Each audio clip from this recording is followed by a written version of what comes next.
Hello everyone. In this video, we will look at the bus architectures and some general guidelines for the data paths. So in the last video, we had come across general arrangements of the 4-bit arithmetic processor, and we had stopped at this point in the last video. So in this video, we will look at the bus architectures. So available bus architectures are 1 bus architecture, 2 bus architecture, and 3 bus architecture. So in general, the bus architecture includes the registers, ALU, and shifter. So these are the three main components in any bus architecture. So basically, I hope all of you know what is the meaning of a bus. Bus is nothing but the set of wires which are used for the communication from one end to the another end. Right? So that is a bus. So in one bus architecture, you can see the register and a 4-bit bus connected to the ALU, and ALU is connected to the shifter with the 4-bit bus again, and the shifter is connected back to the register again with the 4-bit bus. So you have the sequence which is like this. The first operand is moved from register to ALU and stored there. So you have two operands basically, which you can consider it as operand A and operand B, or you can have any operands as such. Operands are used so that you can perform any operations, maybe addition or subtraction or multiplication or any arithmetic operation as such. So in this case, the first operand, so two operands if you consider it as operand A and operand B. So the first operand, it is operand A, it is moved from the register to the ALU and it is stored there. The first value is stored there. Then the second operand is moved from register to ALU where operands are added. Okay, if you consider the second operand as B, that is also moved from this register to the ALU and it is added with the first operand. So added means it may be either addition or it may be subtraction or any other arithmetic operation. Okay, so depending on the operation which is required, it is done. So it may be added or it may be subtracted or any other thing, and the result is stored in ALU. So what happens first? Operand A is moved and stored, then the operand B is moved from this register and arithmetic operation happens, and that result is stored in ALU. Then step 3, the result is then passed through the shifter and stored in register. So this result, it has to be again loaded to the register. It is used through the shifter. The shifter shifts the operation and it moves back to the register and the value is stored. So for this to happen, 3 clock cycles are required. First operand moves from register to ALU, one operand. The second operand moves here, that is a second clock cycle, and to move back to the register, the third clock cycle is needed. So 3 clock cycles are needed for this. So the process takes 3 clock cycles. This can be fastened by using 2-bus architecture. We'll come to the 2-bus architecture. So since the communication is single line, okay, in one-way communication, so this is a simple bus architecture and it requires 3 clock cycle for any operation to happen in this. So this is what is your 1-bus architecture. Now we will come to the 2-bus architecture, where you can see something like this. There is bus A, there is bus B. So 2 buses are used here.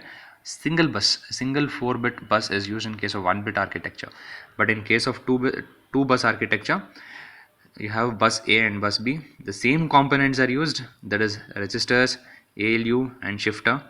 See, you can see from bus A, the operand A is connected to the ALU, and from the bus B, the operand B is connected to the ALU, and the value, okay, the result, which we can call it as yes, comes here. Okay, and this in turn is moved to the shifter, where the input goes to the shifter and output goes to the bus A. Okay, and both bus A and bus B are connected to the registers. So the register is also in turn connected to the ALU through 4-bit bus. So bus A is also a 4-bit bus, bus B is also a 4-bit bus. Let us go through the sequence of this 2-bus architecture. So the sequence is as follows. Both operands A and B are sent from the registers. So both the operands, operand A and operand B, are sent from the registers. Then from the register it moves to the ALU, and the operation happens, and the result yes is there in ALU. So both the operands will come from the registers. So operand A comes like this and operand B comes like this, and the operation happens, and the result yes is all there in the ALU. Then this result is passed through the shifter. So it goes in this way, is passed through the shifter and stored in the registers. So we are minimizing one clock cycle. So this requires only 2 clock cycles. So by making use of one extra bus, one clock cycle is reduced. This is your 2-bus architecture. Then we will come to the 3-bus architecture. So here 3 buses are used. So there is one bus A, and there is bus B, and there is one more bus used here. So 3 buses are used. The same components are there: the registers, ALU, and shifter. So you can see both operands A and B are sent from the registers. A goes here and B goes here. Operand register itself, there are 2 operands. Operand A goes to the ALU like this, and operand B goes to the ALU like this through bus A and bus B. That is, both are the 4-bit buses, and it is operated in the ALU. The operation, I told you that arithmetic operation happens, maybe addition or subtraction or any other arithmetic operation happens in the ALU, and the result is shifted, is returned to another register. So in earlier case, the same register was used, so it will be shifted to another register. All these happens in same clock period. So within single clock itself, all these operation happens. So the advantage of using 3-bus architecture is within one clock cycle, all 3 operation happens. Whereas in 1-bus architecture, it needs 3 clock cycles. In 2-bus architecture, it needs 2 clock cycles. So in 3-bus architecture is much more advantageous compared to other 2. So now we will see the general guidelines used for design process. So during the design process, care must be taken for allocating layers to various data path and guidelines. Okay, so various guidelines are given. So these are some simple guidelines which can be followed, just like how you use the guidelines to follow during the construction of layouts, right? So it's very simple. Metal can cross poly or diffusion. So I hope all of you know that there are 3 basic layers in the design of the layout. So you had come across metal layer, polysilicon layer, and diffusion layer. Diffusion means N plus and P plus diffusion. So you know that this metal layer can cross any layer. It can cross either polysilicon layer or it can cross diffusion layer. It doesn't make any difference. Okay. And metal can also cross one more metal layer, but with the help of a via or a contact cut. With the help of a via, not contact cut. So if the metal layer can cross poly, no difference, and if it cross either the diffusion region, no difference. But the connection happens only when you make use of the contact cut. Okay. Next, poly crossing diffusion form a transistor. This is also a very important thing I told you. If poly crosses with N diffusion, it forms N transistor, and if the poly crosses P diffusion, it forms a P transistor. Next, whenever lines touch on the same level, an interconnection is formed. Same level lines, an interconnection is formed. Okay, there are different levels. Simple contacts can be used to join diffusion or poly to metal. Simple contacts, they can join diffusion or poly to a metal. So it's a contact cut. The contact cut can join metal to diffusion or metal to poly. And there are 2 types of contacts, as I told you: buried contact and butting contact. So this buried contacts or butting contacts can be used to join diffusion and poly.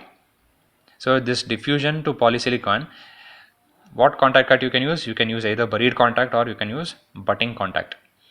If second metal layer is available, here comes the picture. So I told you that metal 1 and metal 2 are the 2 different metal layers used. Metal 1 is represented in a vertical lines, metal 2 is represented in horizontal lines. This can be crossed over any layer and can be used for power rails. So usually we are using metal 1, so we can also make use of metal 2. Now two metal layers can be joined using a via. So whenever metal to metal crossover happens, okay, a via can be used. Each layer has particular electrical properties which must be taken into account. Then for CMOS layout, P and N diffusion wires must not directly join each other, nor may they cross either a P well or an N well boundary. So that is why we come across a demarcation line in case of CMOS. So P diffusion and N diffusion cannot join each other. So these are some general considerations for design process. In the next video, we will see the next topics. Thank you.